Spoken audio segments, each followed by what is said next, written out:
Assalamualaikum warahmatullahi wabarakatuh. Bagaimana kabar anak-anak Ustazah hari ini? Semoga kalian semua selalu dalam keadaan sehat walafiat. Amin. Berjumpa lagi ya dengan Ustazah Ana. Kali ini kita akan belajar PAIT, yaitu tentang materi wudhu dan keutamaannya. Apakah anak-anak tahu wudhu itu seperti apa? Insya Allah anak-anak tahu ya, karena anak-anak sudah sering mempraktikkannya dalam kehidupan sehari-hari. Wudhu adalah salah satu cara bersuci atau toharoh untuk menghilangkan najis atau hadas kecil dengan air yang suci. Biasanya wudhu itu kita lakukan sebelum kita sholat, sebelum kita membaca Al-Quran, dan sebelum kita melakukan aktivitas. Alangkah baiknya kita juga berwudhu terlebih dahulu ya. Kemudian ada beberapa sunnah dari wudhu.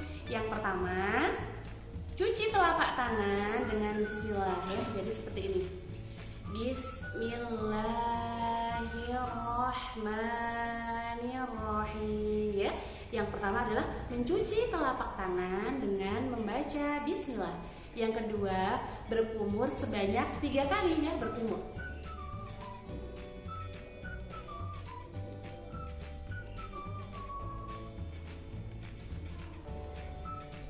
Nah, itu berkumur ya sebanyak 3 kali. Yang nomor 3 adalah membersihkan hidung sebanyak 3 kali. Oke, untuk anak-anak yang masih belum bisa ya, mungkin bisa ketika mengambil air kemudian diusapkan ke hidung kita sebanyak 3 kali. Tapi ketika ada anak-anak yang sudah menghirup air ke hidung, silahkan dilakukan tapi dengan hati-hati ya, supaya tidak masuk ke saluran sini dan menjadi sakit. Jadi ketika menghirup air harus pelan-pelan.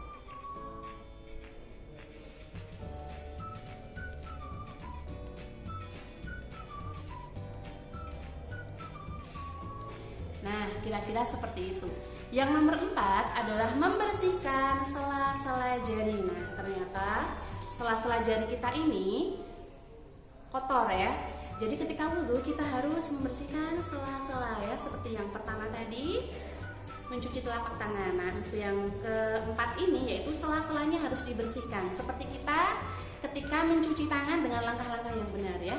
Seperti itu. Sela-sela jari kita juga harus dibersihkan. Yang nomor 5, mendahulukan sisi kanan ya. Ketika kita hendak melakukan apa saja, kita harus mendahulukan sisi kanan kita dulu ya. Hendak memakai baju juga harus sisi kanan terlebih dahulu. Ketika hendak berwudu ya, jadi yang harus dibasuh ya, harus sisi kanan terlebih dahulu, kemudian baru yang sisi kiri. Yang nomor 6, membasuh kedua telinga ya. Telinganya harus dibasuh yang bersih ya, sebanyak 3 kali. Gitu ya. Yang nomor 7, berdoa sesudah wudhu. Ada yang sudah hafal? Kalau yang belum hafal, mari kita berdoa bersama-sama ya, bareng Ustazah Ana. Bismillahirrahmanirrahim. Asyhadu an la ilaha illallah wahdahu la syarikalah wa asyhadu anna Muhammadan abduhu wa rasuluh. Allahumma ij'alni minat tawwabin waj'alni minal mutatahhirin waj'alni min ibadikas shalihin. Itu adalah 7 sunnah wudhu. Oke anak-anak semuanya, kali ini kita akan membahas lanjutan yang tadi, yaitu tentang rukun wudhu. Rukun wudhu adalah segala sesuatu yang harus dilakukan ya ketika kita hendak berwudhu. Yang pertama adalah niat. Mari kita baca niatnya bersama-sama. Nawaitul wudhu'a li raf'il hadasil asghari fardhan lillahi ta'ala. Yang artinya, aku niat berwudu untuk menghilangkan hadas kecil, fardu karena Allah. Misalkan ada yang bertanya, Ustazah, hadas kecil itu yang bagaimana ya? Hadas kecil itu yang bisa disucikan dengan berwudu. Contohnya hadas kecil yaitu BAK ya, buang air kecil. Kemudian BAB atau buang air besar. Kemudian satu lagi adalah kentut ya.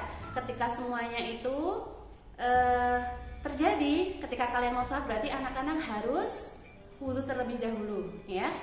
Untuk fardu rukun yang kedua yaitu membasuh muka ya. Membasuh muka juga harus sempurna ya anak-anak. Jangan hanya seperti ini, akhirnya cuma diginiin, jangan ya. Tapi harus benar-benar sempurna, dari atas muka sini sampai ke bawah, sampai ke pinggir-pinggir sini ya. Kadang-kadang Ustazah masih melihat anak-anak yang wudu itu muka depannya saja yang basah ya, tapi muka yang sebelah-sebelah sini itu masih kering ya. Jadi harus semuanya ya, sebanyak 3 kali. Untuk rukun yang ketiga yaitu membasuh tangan hingga siku. Nah ini juga harus anak-anak perhatikan ya. Ketika kita berwudu harus mendahulukan yang sisi kanan ya seperti tadi. Kemudian ketika kita berwudu sikunya juga harus basah. Jangan hanya begini ya, jangan hanya begini, tapi harus benar-benar dibasahi sampai siku sini ya. Ini yang kiri sampai siku ya, sebanyak 3 kali. Kemudian rukun yang keempat adalah membasuh kepala ya. Mengusap kepala sampai belakang kepala. Biasanya kalau anak laki-laki gini ya, biur gitu ya, sampai ke belakang seperti ini ya. Biasanya seperti itu. Kalau untuk yang perempuan cukup misalkan ketika kita pakai hijab, cukup ujungnya saja, tidak apa-apa. Ketika sudah menyentuh rambut depan kita tidak apa-apa ya. Kalau untuk laki-laki biasanya sampai belakang seperti ini. Hampir malah kayak keramas ya. Anak-anak seneng banget ketika wudu. Kemudian rambutnya dibasahi seperti habis keramas. Kemudian rukun yang nomor 5 yaitu membasuh kaki sampai mata kaki. Nanti akan Ustazah perlihatkan di foto atau video ya di sebelah Ustazah. Jadi ketika kita berwudu harus sampai mata kaki. Jangan hanya cuma sekedar membasahi kaki saja seperti ini ya, tapi harus semuanya basah. Mata kakinya juga harus basah.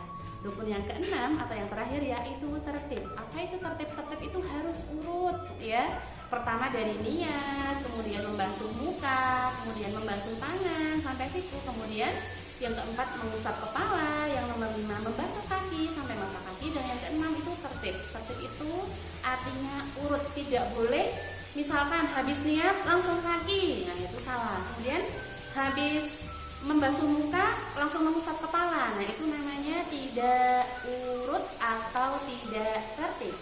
Mungkin itu dulu ya yang bisa Ustazah sampaikan untuk pertemuan kali ini. Karena materinya agak panjang, insya Allah akan Ustazah jadikan 2 pertemuan.